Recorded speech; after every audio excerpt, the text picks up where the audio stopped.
sei que repertório é um grande problema quando se fala em Enem. Mas se esse é o seu problema, você está no lugar certo. Nessa aula eu trago 5 repertórios infalíveis baseados na cultura nacional para você realmente enriquecer a sua redação e garantir seu 900 mais na redação Enem ainda neste ano. Então vem comigo!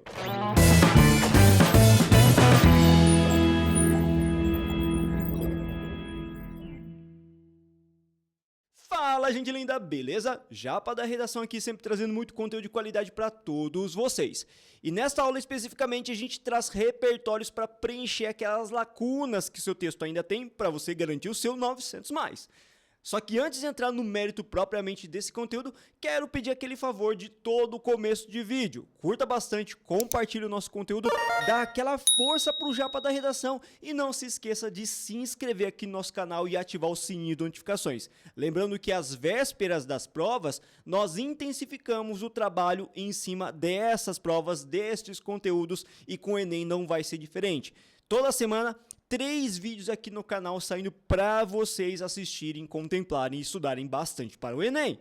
Então não custa nada mesmo dar aquela força para o Japa, lembrando que a gente também quer chegar ao final desse ano de 2024 com 20 mil inscritos e você pode fazer a diferença para a gente.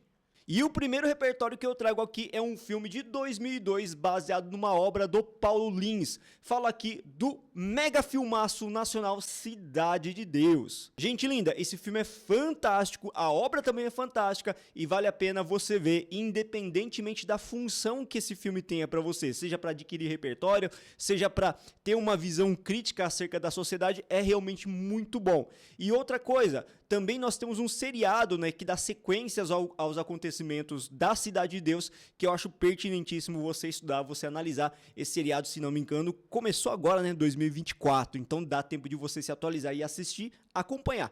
O que esse filme tem a ver com redação Enem? O que ele trabalha? Cara, tem muito tema, muito assunto, muito eixo temático contemplado por essa obra. Por isso mesmo que, mais do que o Japa que falar para você sobre o filme, você tem que assistir para comprovar.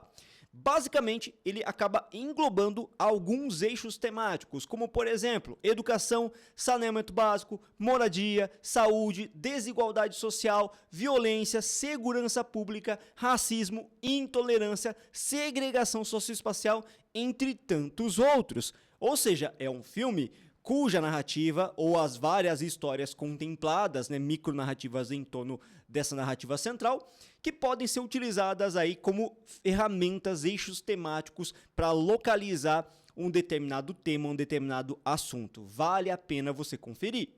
Basicamente, o filme é narrado pelo Buscapé, que é o personagem central que cresce em meio aos acontecimentos da Cidade de Deus. Só para lembrar, Cidade de Deus é um complexo, uma favela, no Rio de Janeiro, que surge a partir da década de 50, num projeto urbanístico e higienista implementado pelo governo do Rio de Janeiro. Pô, professor, mas o que é isso? Um complexo, um processo urbanístico e higienístico? Tem a ver principalmente com um projeto de tirar a camada populacional mais pobre do litoral e das regiões de alto valor agregado em termos de terreno, próximo normalmente aos litorais, para empurrar essa população para os morros, num processo segregatório de separação mesmo, divisão socioespacial. E olha só que interessante, dessa forma, o que acontecia com esse projeto urbanístico, com esse projeto de Estado? Eu afastava a camada populacional mais pobre para as periferias, para os morros, fazendo com que o terreno do litoral ficasse com um valor agregado ainda maior, promovendo então essa gentrificação. E a camada populacional mais pobre e marginalizada que vivia a periferia também ficaria distante dos bens públicos, como é o caso das praias. Então esse processo urbanístico é higienista também. O conceito de higienização significa limpar o litoral para agradar a elite carioca, para estimular o turismo e para, claro, favorecer bastante esse processo imobiliário. Gente, e a Cidade de Deus é uma típica favela que tem muita violência, que tem muito tráfico de drogas, que tem uma situação precária de subsistência baseado na falta de saneamento, de distanciamento do acesso dos serviços públicos. Então tem tudo a ver com aquilo que o Enem gosta bastante de abordar. Claro que eu estou contextualizando a construção de uma favela na época de 50, 60, 70, 80. Tudo bem? Diferentemente do que a gente tem hoje na atual conjuntura. Tudo bem? É muito bom lembrar, para que você não tenha a visão de que eu estou tendo uma percepção preconceituosa e excludente, ok? E só para exemplificar que esse repertório funciona para muito tema de redação, eu trouxe aqui um modelinho para uma introdução baseado no tema de redação Enem 2021. Sobe para mim, editor. O tema foi Invisibilidade e Registro Civil, Garantia de Acesso à Cidadania no Brasil. Vamos ler comigo. O longa-metragem Cidade de Deus, de 2002, conta a história do surgimento de uma das maiores favelas do Rio de Janeiro, em que vários problemas sociais são evidenciados, tal como a precariedade da vida da população periférica, que se vê distanciada do seu acesso à cidadania. Olha que interessante, casando essa ideia do distanciamento físico, né, espacial, em que os moradores da favela se encontram, dos bens públicos, do acesso aos prédios públicos, certo? Análogo à obra, observa-se que essa perda de direitos se dá constantemente, principalmente tendo em vista a invisibilidade intensificada pela falta de registro civil ou tema de redação. Nesse sentido, é fundamental analisar o dilema em suas causas, a fim de propor medidas cabíveis à sua resolução. Percebeu como funciona? O segundo repertório que eu trago aqui é uma outra obra, uma obra do jornalista Paulo Henrique Amorim, falecido recentemente em 2019. Talvez você conheça esse rostinho, editor, só para mim o rostinho do nosso jornalista, porque ele é muito famoso, foi muito famoso, né? Trabalhou em diversas redes de televisão, inclusive na Globo, Record, etc, tá? E ele trouxe das suas experiências todas com a TV, principalmente trabalhando com o Roberto Marinho na Globo, a obra O Quarto Poder. Para quem não conhece, essa expressão O Quarto Poder se refere à mídia. Nós teríamos então 3 poderes, o poder executivo, legislativo e judiciário, e um terceiro poder que não é obviamente um órgão estatal, mas que tem um poder amplo de influência social, é a mídia. Então a mídia é batizada como quarto poder por conta dessa influência toda, dessa capacidade inclusive de manipular opiniões, gostos, desejos da sociedade. E essa obra traz uma crítica a partir do olhar e das experiências do Amorim acerca do funcionamento da mídia mesmo, da forma como ela capazmente consegue manipular a sociedade, os padrões de conduta e até mesmo entender no período ditatorial que a ditadura era alguma coisa positiva. Lembrando que a Globo foi adepta da ditadura militar, foi um grande veículo de propaganda e na época, né, Roberto Marinho, que estava à frente do Grupo Globo, acabou sim conduzindo esse tipo de perspectiva ideológica em relação ao seu canal televisivo. Então ele fala, a partir de todo esse aparato crítico, como a mídia é manipulativa. E aí a questão é, como que você pode utilizar este repertório sobre o quarto poder na sua redação? Pensando o seguinte, que se você puder abordar a mídia como um grande propulsor da causa de qualquer tema Enem, você pode pegar justamente o livro Quarto Poder para ilustrar o poder de influência da mídia. Então, dessa forma, você consegue capitalizar esse livro positivamente para repertório na sua redação. Para não deixar você desamparado, trago aqui para vocês um exemplo.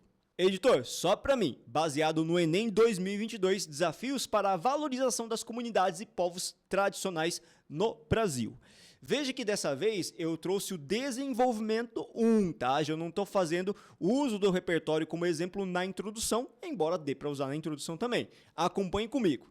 Em primeira análise, vamos supor que seja então o primeiro parágrafo de desenvolvimento que vem logo depois da introdução, constata-se que a falta de valorização das comunidades tradicionais perpassa pela omissão da mídia. Segundo o jornalista Paulo Henrique Amorim, em sua obra O Quarto Poder, o segmento responsável pelas grandes empresas de telecomunicações busca pautar suas programações conforme seus interesses, os quais muitas vezes vão de encontro com as necessidades da população, vão contrários, né? Nesse sentido, percebe-se que, por essa razão, denunciada pelo intelectual, tem-se o problema da falta de valorização dos povos tradicionais, os quais são esquecidos pela mídia e são marginalizados. Assim sendo, é fulcral que se mude a postura midiática a fim de dar visibilidade a quem realmente necessita. O que a gente fez? A gente pegou a mídia como sendo o grande responsável pela perpetuação do problema e a gente trouxe o repertório do Paulo Henrique Amorim para validar o que a gente está colocando aqui, porque no livro ele deixa muito claro que a mídia só vai pautar coisas do seu interesse e normalmente estão ligados aqui à questão financeira. E o terceiro repertório que eu trago para vocês é o conceito de cidadania mutilada do Milton Santos, um geógrafo muito famoso que faleceu em 2001, que é uma grande personalidade no segmento, principalmente quando se fala em fenômenos da globalização, da ocupação dos espaços, ou seja, de fenômenos em geral que dizem respeito à realidade conjuntural nacional acerca das exclusões. Lembrando que esse repertório que eu vou trazer para vocês se vincula mais à leniência do Estado, ou seja, à ineficácia do Estado, à omissão do Estado, que, claro, pode ser utilizado como causa para qualquer tema de redação Enem. E olha só, cidadania mutilada. Perceba o conceito a partir das palavras que compõem o termo. Cidadania é o direito do cidadão. Está se referindo à nossa condição de existência sendo enxergada pelo Estado, nós temos direitos, deveres. Agora, quando a gente fala de mutilado, eu falo de tirar uma parte do corpo, né? Mutilação. Então quer dizer que cidadania mutilada é uma cidadania incompleta. E de acordo com esse conceito de cidadania mutilada, a nossa democracia, qualquer democracia, só vai ser efetiva quando atingir a totalidade da população. Então se lembre dessa colocação que eu trouxe agora. A cidadania vai ser apenas efetiva a partir do momento que a democracia for efetivada na totalidade, atingindo todas as pessoas. Então, cidadania mutilada é a condição em que nós nos encontramos hoje. E uma cidadania plena seria a partir da democratização do acesso a todos os bens e serviços, ao nosso direito de existir, beleza? E claro, para que você possa ter uma evidente relação, né, e entender o uso desse repertório, eu também, claro, trouxe um exemplo. Editor, sobe para mim. Veja que nesse exemplo eu voltei para a nossa introdução.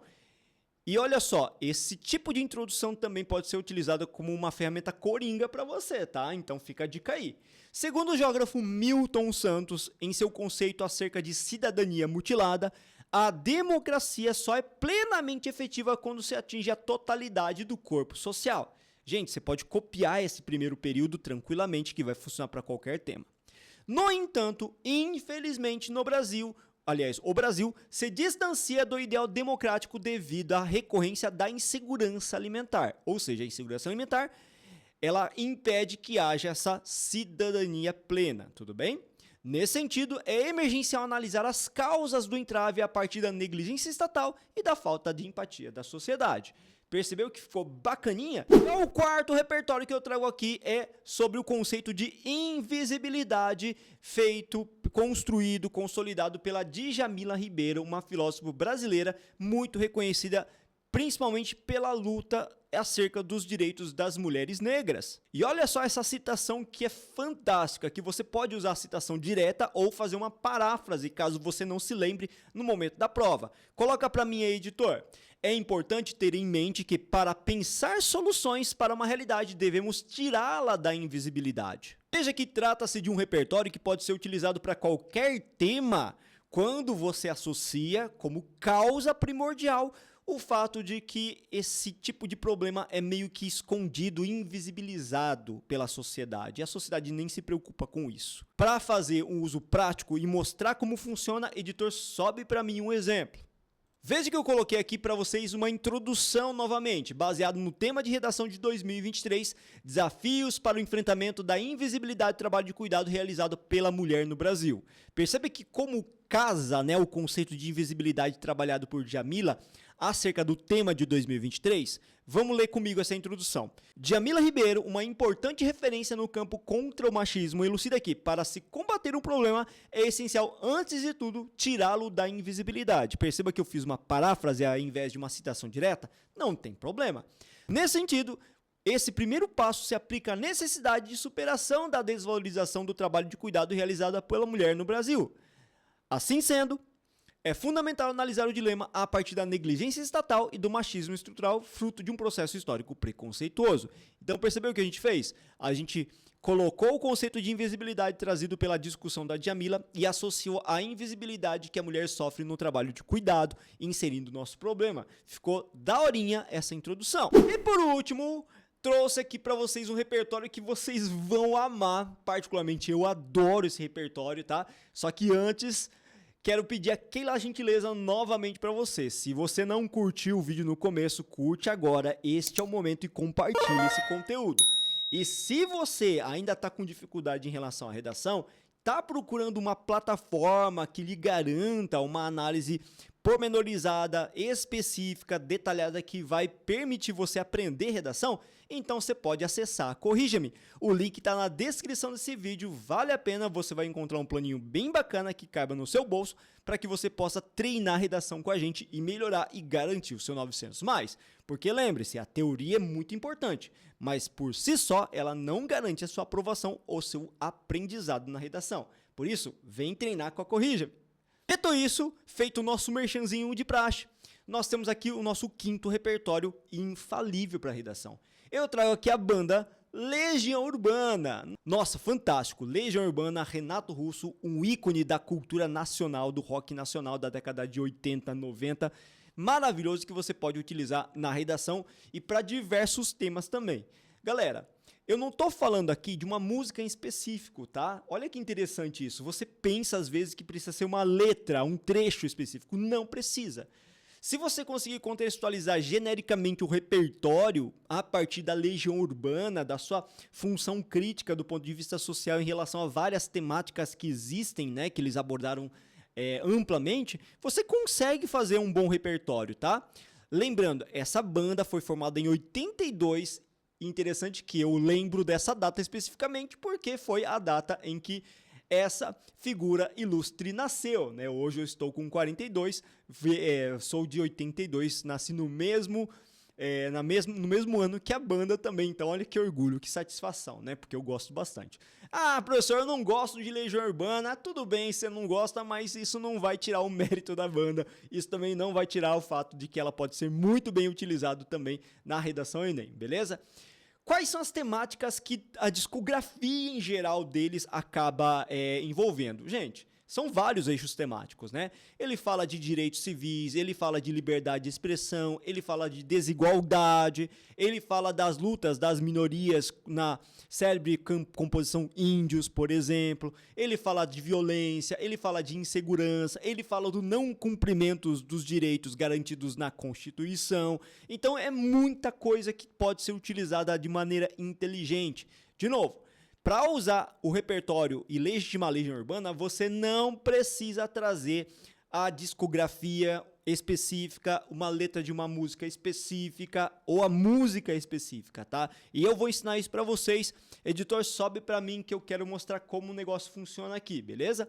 Veja que dessa vez eu trouxe o tema de redação Enem 2023, PPL, para pessoas privadas de liberdade ou segunda aplicação, cujo tema foi desafios para a reinserção socioeconômica da população em situação de rua no Brasil, tá? E é um parágrafo de desenvolvimento. Vamos imaginar que seja um primeiro parágrafo de desenvolvimento aí. Em primeira análise, é notório que o poder público é leniente quanto à falta de medidas para auxiliar a população de rua. Nesse viés, a famosa banda Legião Urbana, em várias composições, genérico, criticava desde a década de 80 a inação dos governantes, ou seja, o comodismo, a falta de ação, etc. Pois estes, caracterizados como corruptos, deixavam à margem os interesses da população em detrimento do enriquecimento individual. Passados anos, muitos anos inclusive, esse cenário degradante denunciado no campo artístico ainda se faz presente, e a perda da dignidade da população de rua permanece pela inação estatal, a qual propositalmente marginaliza o assunto gestão após gestão. Portanto, é fulcral que o tema seja amplificado para permitir um debate que reverta o dilema de muitos brasileiros em situação de vulnerabilidade. Percebeu o que a gente fez? A gente trouxe esse repertório de maneira genérica mesmo, tá? Legião Urbana, na sua ampla discografia, criticava a questão principalmente da corrupção como fator determinante para para a leniência do poder público, e isso pode ser comparado ao hoje, em que ainda assim a política não mudou, que muitas autoridades políticas pouco se preocupam com os interesses da nação, com os interesses das minorias. Gente linda, gostaram desse conteúdo? Gostaram da nossa aula? Eu tentei trazer o máximo possível repertórios que fossem do campo nacional para que vocês possam se orientar também com facilidade durante o decorrer da sua redação, da sua composição. Espero que esse conteúdo seja realmente muito produtivo para todos vocês. Se você gostou, não se esqueça, dá o seu like, dá o joinha pro Japa da Redação, ajuda a gente, que nós estamos precisando mesmo, e trabalhamos todo dia aqui arduamente para produzir conteúdo de qualidade para vocês e pensando na sua melhora, no seu desenvolvimento, e não custa nada, né, dar aquela força pro Japa. Valeu mesmo! Qualquer informação adicional que você queira, né, dúvida que porventura você tenha, deixe nos comentários, sugestão de vídeo também pode deixar nos comentários, que a gente vai olhar com muito carinho. Valeu, gente linda! Até a próxima e bons estudos!